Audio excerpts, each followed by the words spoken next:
1 cup চা এবং বিস্কুটের জন্য স্লোগান দিয়েছিলেন। আমার নেতার চরিত্র ফুলের মতো পবিত্র, নামাজ পড়ে না, একত্ব কথা বলে, সতত্ব কথা বলেন, ঠিক কিনা? মুআজ্জাজ হাজিরিন, এজন্য আমার দেশের নেতাদেরকে আমানতদার হওয়া দরকার আছে না নাই? হযরত ওমর ফারুক রাদিয়াল্লাহু তাআলা আনহু কেমন আমানতদার নেতা ছিলেন?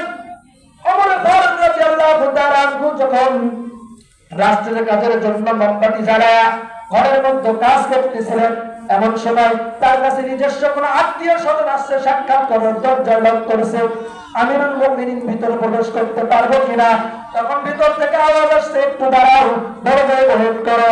এইবার আমিরুল মুমিনিন নিজের সামনে যে মোমবাতিটা জ্বালানো ছিল, এই মোমবাতি জ্বালানোটা নিভাইয়া দিলেন, আরেকটা নতুন মোমবাতি জ্বালালেন। জ্বালানোর পর এইবার বললেন, আসো তোমরা এবার ভিতরে আসো। যখন ভিতরে প্রবেশ করলেন, এইবার তার আত্মীয় স্বজন জিজ্ঞাসা করলেন, আপনার সামনে তো একটা মোমবাতি জ্বালানো ছিল, ওইটা নিভাই কেন আবার নতুন একটা মোমবাতি জ্বালালেন? বলেন, তোমরা আসার আগ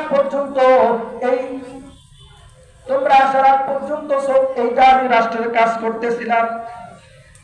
কোন নেতা জনগণের তেল ডাল চুরি করে খালের নিচে রাখতে পারত না, কথা বলেন, ঠিক কিনা?